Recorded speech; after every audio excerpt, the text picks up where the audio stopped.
ಅಸ್ಸಲಾಮು ಅಲೈಕುಂ ವರಹಮತುಲ್ಲಾಹಿ ವಬರಕಾತುಹು. ಭಾರತವೆಂಬಂತಹ ಈ ಸುಂದರವಾದ ವೃಂದಾವನದ 80ನೆಯ ವರ್ಷದ ಸ್ವಾತಂತ್ರ್ಯ ಸಂಭ್ರಮದಲ್ಲಿ ರಿಪ್ಪನ್ಪೇಟೆ ಎಂಬಂತಹ ಈ ಒಂದು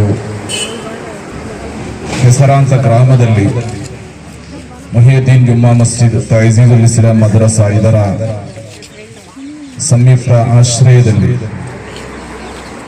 ಹಮ್ಮಿಕೊಳ್ಳಲಾದಂತಹ ಈ ಸ್ವಾತಂತ್ರ್ಯ ಸಂಭ್ರಮ 80ನೇ ವರ್ಷವಾಗಿದೆ. 80 ವರ್ಷವೂ ಸಹ ಸ್ವಾತಂತ್ರ್ಯ ಸಂಗ್ರಾಮದಲ್ಲಿ ಪಾಲ್ಗೊಂಡಂತಹ ಒಬ್ಬರೇ ಒಬ್ಬ ವ್ಯಕ್ತಿ ಈ ಸಭೆಯಲ್ಲಿಲ್ಲ ಎಂಬುದು ಖಂಡಿತ. ಒಂದು ವೇಳೆ 80 ವರ್ಷವೂ ಸಹ ಸ್ವಾತಂತ್ರ್ಯ ಸಂಗ್ರಾಮದಲ್ಲಿ ಪಾಲ್ಗೊಂಡವರಿದ್ದರೂ ಸಹ 80 ವರ್ಷ ಪೂರ್ತಿಯಾಗಿ ಇಲ್ಲಿ ನಾವು ಸ್ವಾತಂತ್ರ್ಯವನ್ನು ಆಚರಣೆ ಮಾಡಿಲ್ಲ. 80 ವರ್ಷದಲ್ಲಿ 80 ದಿವಸಗಳು, 80 ದಿವಸಗಳಲ್ಲಿ ಒಂದು ಕಾರ್ಯಕ್ರಮಕ್ಕೆ ಕೇವಲ ಅರ್ಧ ಗಂಟೆಗಳು ಮಾತ್ರ. 80 ದಿವಸದಲ್ಲಿ ಅರ್ಧ ಗಂಟೆಗಳು ಅಂತ ಹೇಳುವಾಗ 40 ಗಂಟೆಗಳು, 40 ಗಂಟೆಗಳು ಅಂತ ಹೇಳುವಾಗ 1.25 ದಿವಸಗಳು ಮಾತ್ರ ಸಂಪೂರ್ಣ 80 ವರ್ಷ ಸ್ವಾತಂತ್ರ್ಯದಲ್ಲಿ ಪಾಲ್ಗೊಂಡವರಿಗೆ ಸ್ವಾತಂತ್ರ್ಯೋತ್ಸವ ಆಚರಿಸಲು ಸಾಧ್ಯವಾಗಿದ್ದಾರೆ. ನಮ್ಮಲ್ಲಿ ಒಂದು 10, 20, 30 ವರ್ಷಗಳಿಂದ ನಾವು ಈ ಸಂಭ್ರಮದಲ್ಲಿ ಪಾಲ್ಗೊಳ್ಳುತ್ತಿರಬಹುದು. ನಮ್ಮ SYC ಅಧ್ಯಕ್ಷರು ಹೇಳಿದಂತೆ ನಾವು ಏನು ಮಾಡಲು ನಮ್ಮಿಂದ ಸಾಧ್ಯವಾಗದಿದ್ದರು ಆ ಪೂರ್ವಿಕರಾದಂತಹ ಸಚ್ಚರಿತರು ಜಾತಿ ಧರ್ಮ ಎಲ್ಲವನ್ನು ಮರೆತು ಈ ಭಾರತದ ಶಕ್ತಿಗೆ ಬೇಕಾಗಿ, ಉಳಿವಿಗೆ ಬೇಕಾಗಿ, ಭಾರತದಲ್ಲಿ ವ್ಯಾಪಾರದ ನಿಮಿತ್ತ ಬಂದಂತಹ ಆಂಗ್ಲರು ಭಾರತವನ್ನೇ ವ್ಯಾಪಾರ ಸರಕನ್ನಾಗಿ ಮಾರ್ಪಡಿಸಿ ನಮ್ಮನ್ನು ಸಂಪೂರ್ಣವಾಗಿ ಗುಲಾಮತ್ವಕ್ಕೆ ತಳ್ಳಿ ಒಂದು ಹೀನಾಯವಾದಂತಹ, ಒಂದು ಕಷ್ಟದ, ಬೀಭತ್ಸವಾದಂತಹ ಒಂದು ಸಂದಿಗ್ಧ ವಾತಾವರಣಕ್ಕೆ ತಳ್ಳಿದಾಗ ಆಗ ಎಲ್ಲರೂ ಜಾತಿಯನ್ನು ಮರೆತರು, ವರ್ಣವನ್ನು ಮರೆತರು, ಎಲ್ಲವನ್ನು ಮರೆತು ನಾವೆಲ್ಲರೂ ಭಾರತೀಯರು ಎಂಬಂತಹ ಏಕ ಕಂಠದೊಂದಿಗೆ ಎಲ್ಲರೂ ಒಗ್ಗಟ್ಟಾಗಿ ಹೋರಾಡಿದರು.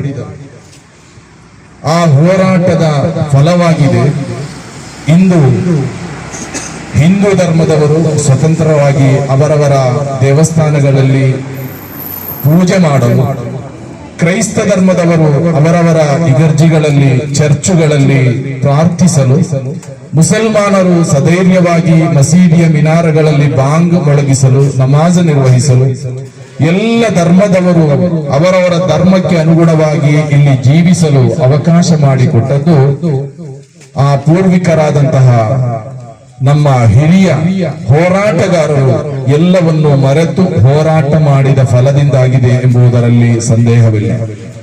ಆ ಒಂದು ಸ್ಮರಣೆಯನ್ನು ನಾವು ಇಂದು ಯಾವುದಾದರೊಂದು ರಾಜಕೀಯ ಪಂಗಡಕ್ಕೆ ಸೀಮಿತಗೊಳಿಸಿ, ಯಾವುದಾದರೊಂದು ವರ್ಗಕ್ಕೆ ಮಾತ್ರ ಸೀಮಿತಗೊಳಿಸಿ ಅದೊಂದು ಆಚರಣೆ ಮಾಡುವುದಲ್ಲ, ಬದಲಾಗಿ ಈ ಸ್ವಾತಂತ್ರ್ಯ ಎಂಬುದು ಎಲ್ಲರೂ ಒಗ್ಗಟ್ಟಾಗಿ ಒಕ್ಕೋರಲಿಂದ ಆಚರಿಸಬೇಕಾದಂತಹ ಒಂದು ಸಂಗತಿಯಾಗಿದೆ. ನಾವಿಲ್ಲಿ ಎಷ್ಟೊಂದು ಸುಂದರವಾಗಿ ಮುಸಲ್ಮಾನರ ಕುರಿತು ಅವರು ಎದೆಯಲ್ಲಿ ಅಕ್ಷರವಿಲ್ಲದವರು, ಸೀಳಿದರೆ ಅಕ್ಷರ ಸಿಗದವರು ಎಂದು ಹೀಯಾಳಿಸುವಂತಹ ಒಂದು ಕೆಲವೊಂದು ಕೆಟ್ಟ ಚಾಳಿಗಳ ವಾತಾವರಣದಲ್ಲಿ ನಾವು ಬದುಕುವಾಗ ಇಂತಹ ಕಾರ್ಯಕ್ರಮಗಳು ನಮ್ಮೆಲ್ಲರ ಕರ್ತವ್ಯವಾಗಿದೆ, ಆದ್ಯತೆಯಾಗಿದೆ. ಮುಸಲ್ಮಾನರು ಎಲ್ಲದರಲ್ಲೂ ಮುಂದೆ ಬರಬೇಕು.